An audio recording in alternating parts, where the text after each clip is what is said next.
I guess you could say that Ant-Man is a comedy version of Taken.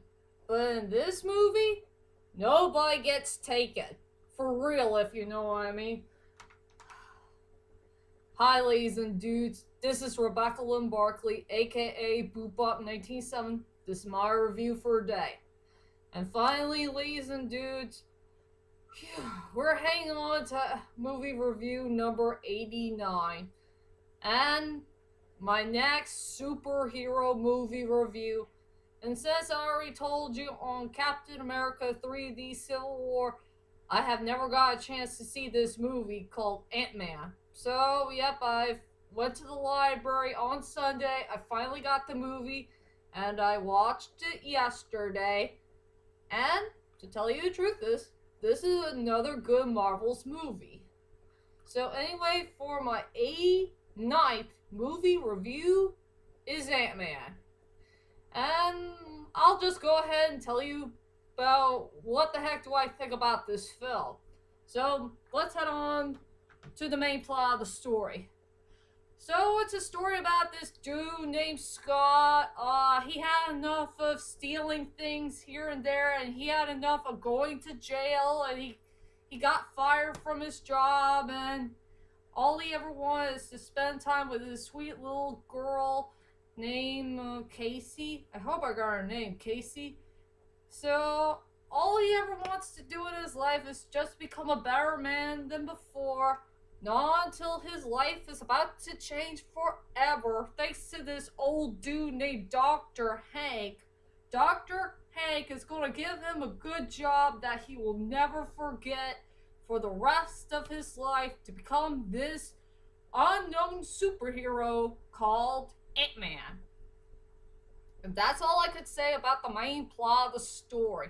I guess everybody wants to know is what the heck do I think about this movie called Ant-Man?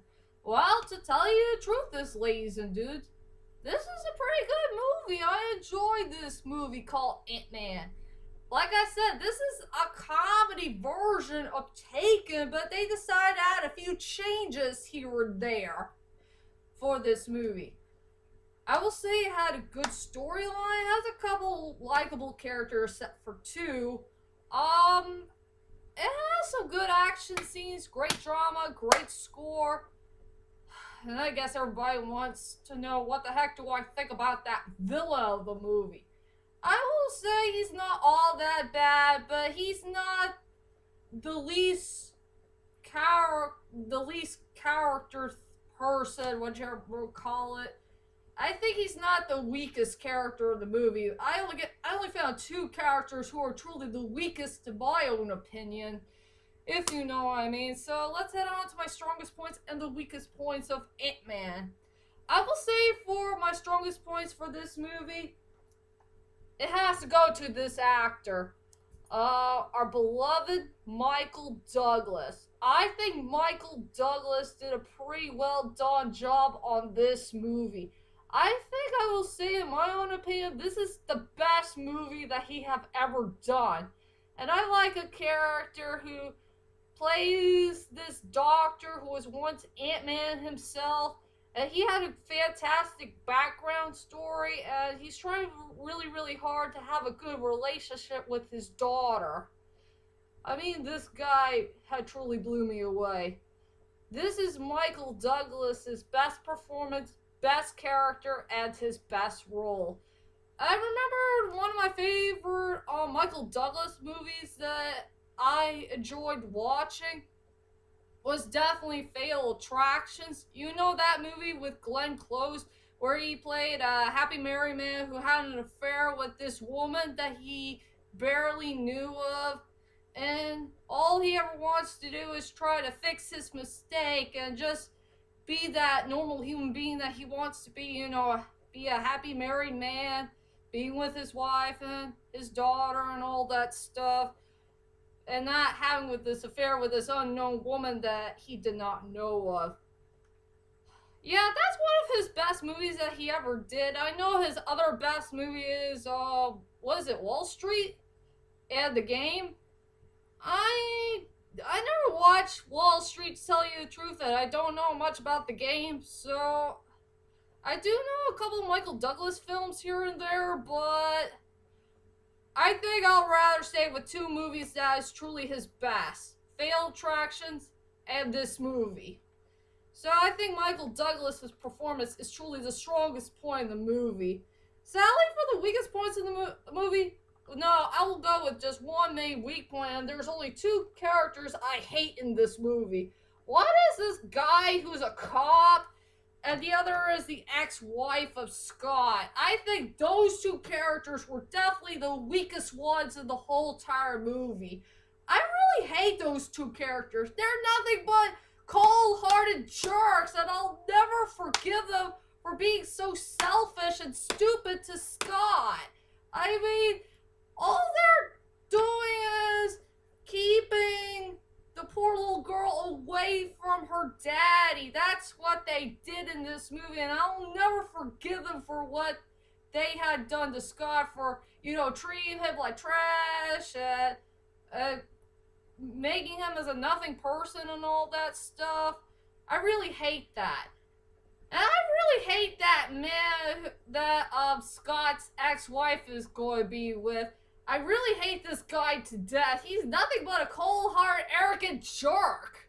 I mean, I'd rather do the same thing just like Stuart St. John. I'm gonna give this guy a piece of my mind. I just hate that guy to death. If there's any worse character I hate in this movie, is this guy.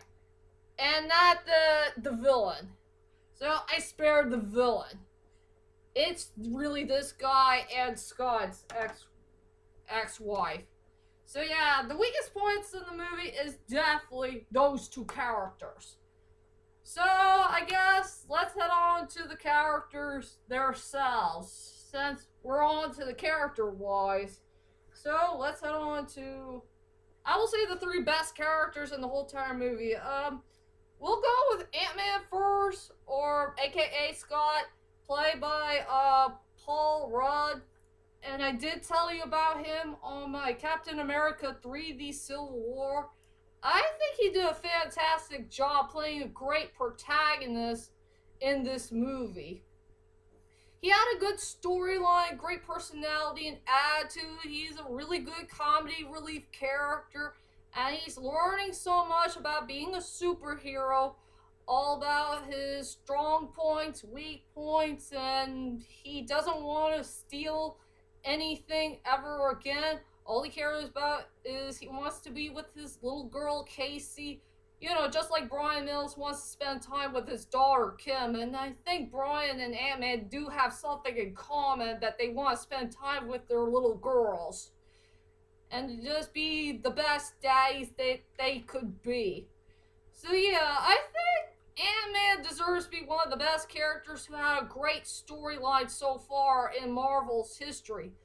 Then the second character is this woman who plays Hope. I really like Hope. She's a really good female lead character. She has a great storyline, great personality and attitude. She's a really good, tough cookie. She knows how to defend herself. And she does have a little bit of character development chemistry with both of the two main characters. They're trying to get along and try to work things out and all that stuff. And yeah, the best part about her is she's really, really a tough cookie. She knows how to defend herself, and she just wants to be, I guess, one of the best female protagonists in a good Marvel's movie. At least she's no damsel in distress. That's another good point about Hope. She's not a damsel in distress. And yes, ladies and dudes, later on in the Marvel's universe, she's gonna be, Wasp? If I remember right, Wasp? The deadly bug creature thing. I wonder how the heck that's gonna work. If there's gonna be an Ant-Man 2. If you know what I mean. So yeah, Hope is a good character overall. And the last and final character I want to talk about is Dr. Hanks, played by our beloved Michael Douglas. I will say this guy is truly the best character of the whole entire movie, in my own opinion. because this guy has a great storyline, great personality and attitude. He's a really smart guy. He knows how to connect with those ants pretty well from different kinds. He's trying so hard to be with his daughter, Hope, so they could have a father and daughter relationship.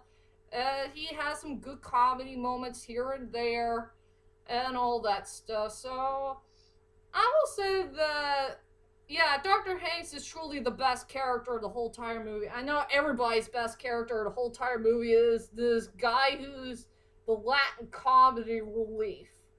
Yeah, I understand how you guys feel. I know you like this guy so much, but yeah, he's pretty darn funny. And all that stuff.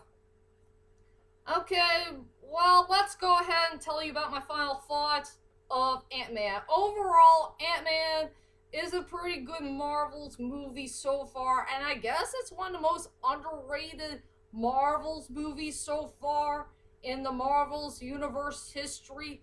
I will say it had a good storyline, has some likable characters except for two, has great sceneries, highlight moments of the film, great action scenes, great drama, great score, and this is a good superhero movie to watch and a great origin story. I guess one of the best origin stories so far in movie history. So for my rating for this movie, I decided to give it a 9 out of 10. So please check out this movie to believe it, and I think this movie is kind of underrated in the year of 2015. And plus, we're going to have some two great cameo appearances that we will never forget in Marvel's history. So be prepared for those two cameos in a Marvel's film. And there you go, ladies and dudes. That's my whole entire movie review of Ant-Man. I hope you enjoyed this movie review. Oh, wait! I can't believe it. We're getting one step close to movie review number 90. And I think I know what movie review number 90 is going to be. So for my next movie review is A Monster Calls. One of the most important movies that I want to see in the year of 2016. So be prepared for that movie review to come. And I'll see you all later. Sayonara.